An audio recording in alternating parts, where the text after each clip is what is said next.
చదువుండి ఏం ప్రయోజనం? తెలివి ఉండాలిగా. అది చదువుకోగానే రాదు. నువ్వు ఐఏఎస్ చదవచ్చు, అది విద్య. కానీ ఓరల్ ఇంటర్వ్యూలో పాస్ అవ్వాలంటే అందుకు తెలివి కావాలి. నువ్వు ఇంటెలిజెంట్ అనుకున్నాను, కానీ ఎక్సెంట్రిక్ అని ఇప్పుడే అర్థమైంది. నువ్వు ఈ విధంగా ప్రవర్తిస్తావని నేను కల్లో కూడా అనుకోలేదు.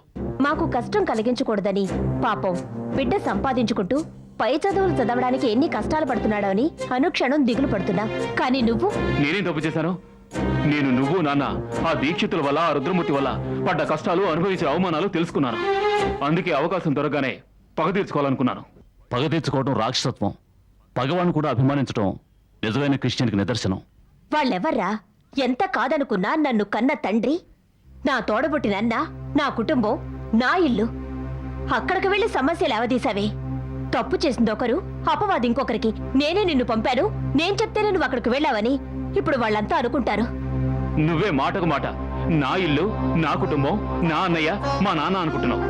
కానీ వాళ్ళు నువ్వు వాళ్ళ కుటుంబంలో దానివే అని అసలు అనుకోవడం లేదు. అది గుర్తుంచుకో. రై, అది వాళ్ళ మనసులో రగులుతున్న అగ్నిపర్వతానికి గుర్తు. అల్లారు ముద్దుగా పెంచుకున్న ఆడపిల్ల తమను ఎదిరించి వెళ్ళిపోవడం వల్ల ఏర్పడ్డ ఎమోషనల్ బ్రేక్ డౌన్. నిజానికి ఇది గౌరికి, వాళ్ళ కుటుంబానికి జరుగుతున్న రక్త సంబంధ పోరాటం. ఆ పోరాటంలోకి రక్త సంబంధం ఉండడం వల్లే నేను వెళ్ళి వాళ్ళ నమ్మించి పథకం వేసి వాళ్ళలో వాళ్ళకి కావాలని గొడవలు పెట్టాను. నువ్వు నాన్న ప్రేమించడం తప్పన్నారే.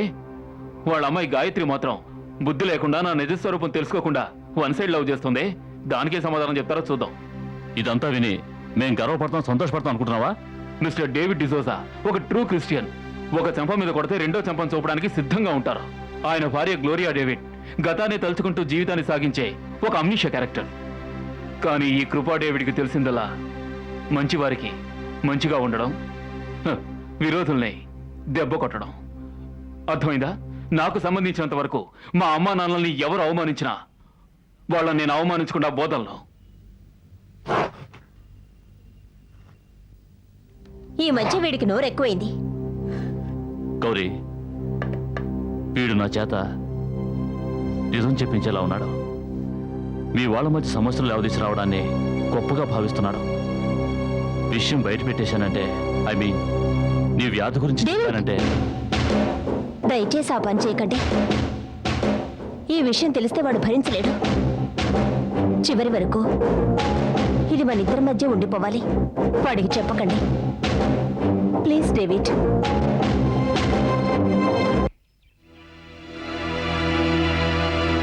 నీ వల్లనే ఈ తలవంపులన్నీ. ఎవడే ఆ గాడిద? ఆ డేవిడ్ కొడుకు. తాతయ్య నీ నాన్నని తల దించుకునేలా చేయడానికి వచ్చాడు. అది తెలుసుకోకుండా వాడి చుట్టూ తిరిగావు. అదేమిటి సిగ్గు ఎగ్గు లేకుండా నన్ను పెళ్లి చేసుకొని అడుగుతావా? వాడు మొహం మీద కొట్టినట్టు చెప్పాట. నీ వల్లేనే ముందు వెనక చూడకుండా వాడి ఇంటికి వెళ్లి అవమానాలు పాలై వచ్చారు వాళ్ళిద్దరు. గాయత్రి అని తల మీద పెట్టి చూస్తున్నారు కదా, అందుకే తలవంపులు తెచ్చింది. ఇంతకంటే చావడం నయమే. నీ ప్రేమ కథ చెప్పుకొని ఊరంతా నవ్వుతుంటే వీధిలోకి వెళ్ళగలవా?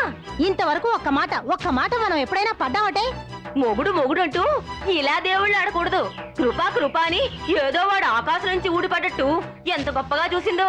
అమ్మో అమ్మో. అందుకే దీని పేరు నలుగురి నోళ్లలో నానేలా చేశాడు.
నిన్ని మాట్లాడుతున్నా ఇంకా ప్రాణాలతో ఉందని చూస్తున్నావా? నీ మనసారా చేసిన మహాపాపానికి వాళ్ళు మాటలతో శిక్షిస్తున్నారు. అందులో తప్పే ఉంది. అతన్ని ప్రేమించిన నేరానికి నాకు ఈ శాస్తి కావాల్సిందే.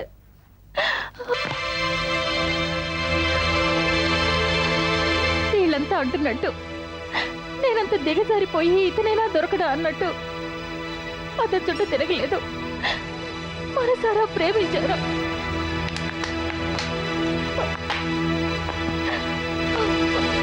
పెద్దవాళ్లకు తలవంపులు తీసుకొచ్చిన పాపానికి పరిహారంగా వాళ్ళు ఏమన్నా నేను తల వంచుకుంటున్నాను. నా పరిస్థితి చూసావా? ఈ ప్రేమ నాకు అవసరమేనా? ఇది నేను కోరి తెచ్చుకున్న అవమానం.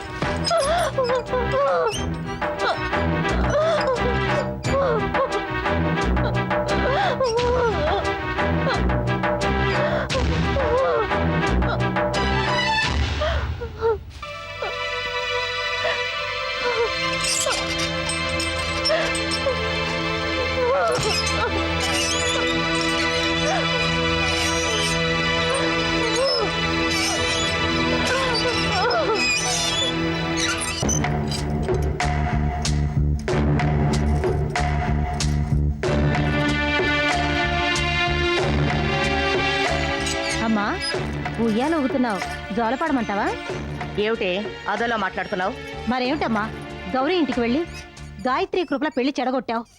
అన్యాయంగా గౌరీ పుట్టింటి వాళ్ళతో కలిసేందుకున్న ఒక్క అవకాశాన్ని చెడగొట్టావు. కృష్ణ, ప్రతిసారి విషయం ఏమిటో తెలుసుకోకుండా నా మీద కోపడ్డం నీకు అలవాటైపోయింది. నేనే పెళ్లి చెడగొట్టలేదు. వాళ్లే వచ్చారు, నన్ను చూశారు, ఇష్టం వచ్చినట్టు మాట్లాడి వెళ్ళిపోయారు.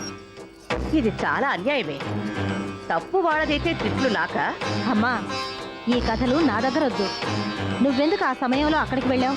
ముందు నీకు అక్కడేం పనో చెప్పు. కృష్ణ, ఇంతకు ముందు నేనెంతో మంది ఇళ్లకి సహాయం కావాలని అడగగానే పరిగెత్తుకుని వెళ్ళాను. అప్పుడు నువ్వెందుకు వెళ్తున్నావని నన్ను అడగలేదే. దానికి దీనికి ముడిపెడతావెందుకు? నువ్వు అడిగిన దానికి సమాధానం, తన కుటుంబంతో కలవాలని ఆశగా వెళ్ళిన గౌరీని అప్పుడెంత బాధ పెట్టారు. ఆ విధంగా బాధ పెట్టిన వాళ్ళు ఇప్పుడెలా బాధపడతారో చూద్దామని ఈ రోజు నేను అక్కడికి వెళ్ళానే. ఆ రోజు ఆ ముసలాడు అహంకారంతో తన మెడలో ఉన్న పూలదండని తీసి దాని మీద విసిరికొట్టాడే. ఈరోజు దానింటికి వాళ్ళు సంబంధం మాట్లాడడానికి వచ్చిన ఆ దృశ్యాన్ని చూసి మనసారా ఆనందించడానికి వెళ్ళాను, ఆనందించాను. ఎన్ని విధాలుగా వాళ్ళు దాన్ని అవమానపరిచారు. ఇప్పుడు దానింటికి సంబంధం కోసం వచ్చేవే అని అవమానంతో వాళ్ళ గుండె రగలడం మనసారా చూశాను. ఆ కృష్ణయ్య అన్నిటినీ చూస్తూనే ఉన్నాడు. నీకు తెలియని విషయం కాదు. చేసుకున్న వారికి చేసుకున్నంతని తప్పు చేసినవాడు శిక్ష అనుభవించి తీరాల్సిందే. ఆ వివాహాన్ని చెడగొట్టింది నేనేనని ఎందుకు అనవసరంగా నింద వేస్తావు? అది ఆ దేవుడు తీసుకున్న మంచి నిర్ణయం అని చెప్పాలి. అమ్మా, నీతో సరిసమానంగా మాట్లాడడం నా వల్ల కాదు. అదేమిటమ్మా, ఊరందరికీ అన్యాయం అనిపించేది నీకు మాత్రం న్యాయం అనిపిస్తుంది? హ్మ్, నువ్వేమంటున్నావో ఏమనుకుంటున్నావనేది నీకు ఆ కృష్ణుడికే తెలుసు. నీ మనసుని నేను మాత్రమే కాదు, ఈ లోకంలో ఏ ఒక్కరూ కనిపెట్టలేరమ్మా. కృష్ణ, ఇంకో విషయం, వాళ్ళు కోప్పడి వెళ్ళిపోవడంలో ఒక మంచి దాగుంది. కొంచెం స్వార్థంతో ఆలోచించు. వాళ్ళు వద్దని వెళ్ళిపోయారు. ఇప్పుడు కృపకి మీనాక్షిని చేసుకోవడంలో గౌరికి ఆటంకం ఉండదుగా. మీరిద్దరూ ఆశపడినట్టు కృపకి మీనాక్షికి పెళ్లి చేసేయండి. ఇంత దూరం వచ్చాక నేను గౌరీతో ఈ విషయం మాట్లాడలేనమ్మా. నీళ్లలో మునిగేవాణ్ణి నిలువుదోపిడీ చేసినట్టు వాళ్ల గొడవల్ని అవకాశంగా తీసుకొని నా కూతుర్ని చేసుకొని అడిగినట్టుంటుంది. నీళ్లలో మునిగిన వాణ్ణి దోచుకుంటేనే పాపం, చెయ్యందిస్తే పుణ్యమే. నిన్నేమైనా ఇప్పుడే వెళ్ళి మాట్లాడమన్నానా? కీడులోనూ ఓ మేలుంటుందని తెలుసుకో అంటున్నాను. కృష్ణ, నేనేదో దీక్షితుల కుటుంబంలో గొడవలు పెట్టడం కోసమే పుట్టినట్టున్నానని నువ్వు అనుకుంటున్నావు చూడు. ఆ ఉద్దేశాన్ని ముందు మార్చుకో అంటున్నాను. అయ్యో, ఆ విధంగా మాట్లాడకమ్మా. నేనేమైనా అనొచ్చు, కానీ మిగిలిన వారు నేనొక్క మాట అన్నా కూడా అది నేను భరించలేనమ్మా. అందుకే అలా మాట్లాడాను. నీ మనసు నాకు తెలియదా? వెళ్ళు, లోపలికి వెళ్ళి కాస్త మజ్జిగ తాగు. బాగా వేడిగా ఉన్నావు, చల్లబడతా. పో.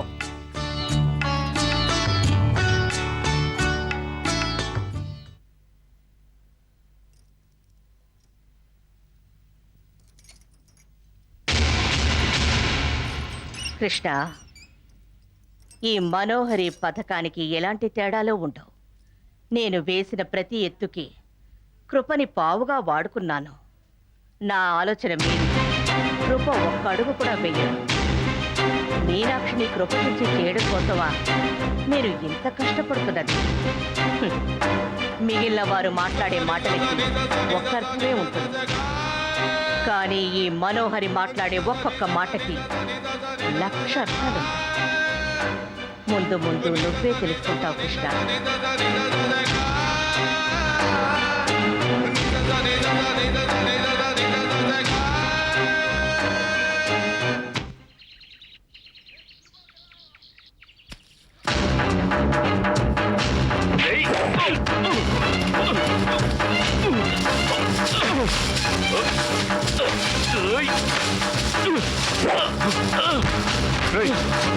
కూతురా చెప్పేది ఏంటో చెప్పేది.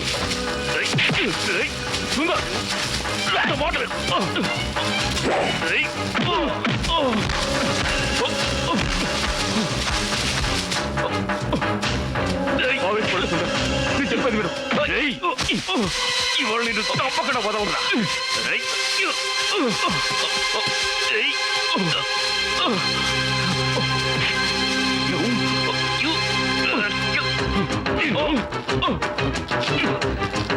సుందర్ ముక్కని వాడి కాస్త ఇంత మోసం చేస్తావా?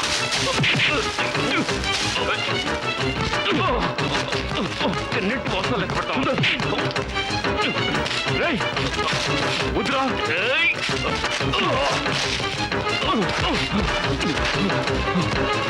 నేను మిమ్మల్ని మోసం చేయలేదు.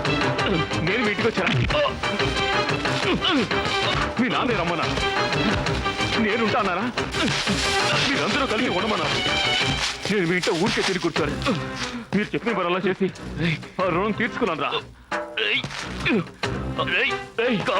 అమాయికులరా.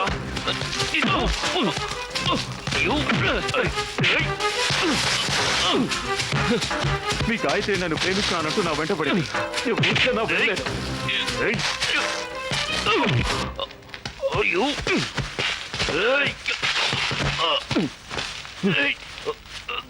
గాయత్రి నమ్మించి మోసం చేశాను. ఇది తప్పకుండా వదలరా.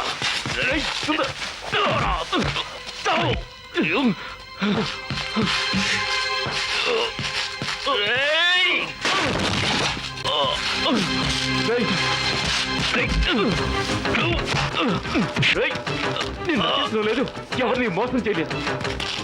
అది నీకు తెలుసు, మీ నాన్నకి తెలుసు. మీ గాయత్రి లవ్ లెటర్ రాసినప్పుడు అది తీసుకొని మీ తాతకి ఇచ్చి ఆయనతో గాయత్రిని మందలించండి అని చెప్పారా? ఆ విషయం నీకు తెలీదా?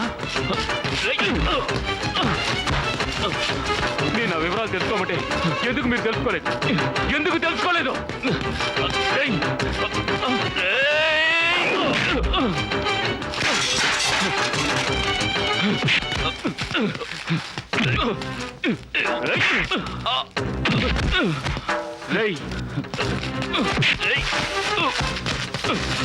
ముక్కు మొహం తెలియని నన్ను ఎందుకు ఆ ఇంట్లోకి రానిచ్చారు? ఎవడూ చేసుకోలేదు కదా అని గాయత్రి నా నెత్తికి కట్టాలనుకున్నారా? ఇప్పుడు నేను అడిగిన ఈ ప్రశ్నలన్నీ మీ నాన్నని తాతయ్యని అడగరా?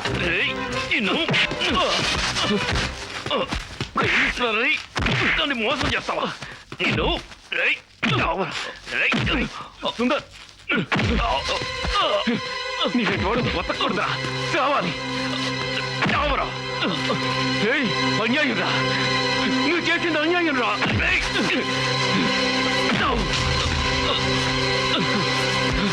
సుందర్ నేను కొడితే నువ్వు చచ్చిపోతావరా. రేయ్ వెళ్ళిపో. నా మాట విను, మర్యాదగా వెళ్ళిపో. రేయ్ మా అమ్మ నాకు మీనాక్షి పెళ్లి చేయాలని నిర్ణయిస్తుంది. అనవసరంగా గొడవలు. వెళ్ళిపో. పోరా.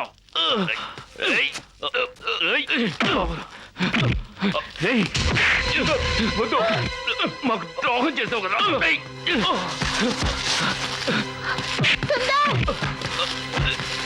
బతకూడదు. ఇవాళ నిన్ను చంపకుండా వదలను. నిన్ను అయ్యో ఎవరైనా రండి.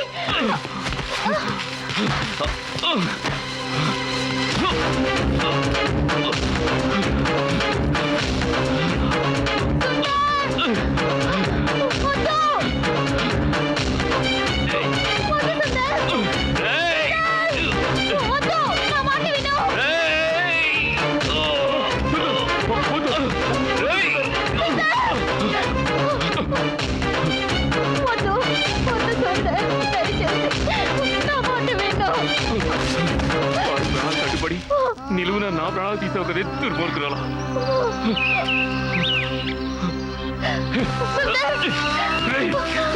అక్కడారా మోసం అమాయకురాలు రాత్రులు అమాయకురాలు మోసం చూడరా చూడరా రేయ్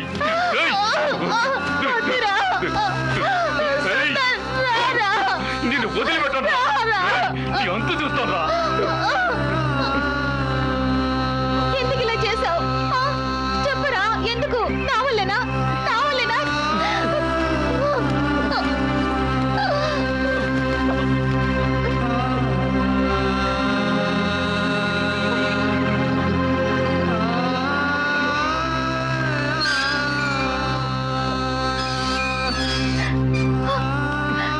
నాకు మాట ఇవ్వు. ఏ కారణంగానూ అతనితో మాట్లాడనని గొడవ పడని నాకు మాట ఇవ్వరా? ఏమిటో అనేది వాడు చేసిన ద్రోహానికి వాడిని ఊరికే వదిలేయాలా? ఎవరు వాడు? పథకం వేసి మన కుటుంబానికి తలవంపులు తీసుకురావాలనుకున్న ఆ గౌరీ కొడుకు. నువ్వు వాడిని ఇష్టపడుతున్నావని నాకు తెలుసు. నేనే వాడితో ఆ విషయం గురించి మాట్లాడాను. గాయత్రి నిన్ను ఎంతగానో ఇష్టపడుతోంది. అది ఎంతో అల్లారు బుద్ధిగా పెరిగింది. దాని కోరిక కాదు అనుకో అన్నారు. అప్పుడు నాకు కూడా మాట ఇచ్చాడు. ఇప్పుడే అర్థమవుతుంది. కావాలని నిన్ను వల్ల వేసుకుంది. నాన్నని తాతయ్యని ఇంటికి రప్పించి అవమానించాలన్న పథకంతోనే అని. వాడెంతో తెలివిగా ఆలోచించి ఒకేసారి మరిద్దరి జీవితాల్లోనూ నిప్పులు పోశాడు. మీనాక్షితో పెళ్లికి ఏర్పాట్లు చేసుకుని ఇప్పుడు నిన్ను మోసం చేశాడు, నన్ను మోసం చేశాడు. మీనాక్షికి అతనికి పెళ్ళ? అవును, ఇప్పుడే నాతో చెప్పాడు. మీనాక్షి ఎలాగైనా పోనీ వారి విషయం తెలుసుండి ఈ పెళ్లికి ఒప్పుకుందంటే ఇంట్లో ద్రోహం చేసిన వాడిని ఊరికే వదిలేయాలా?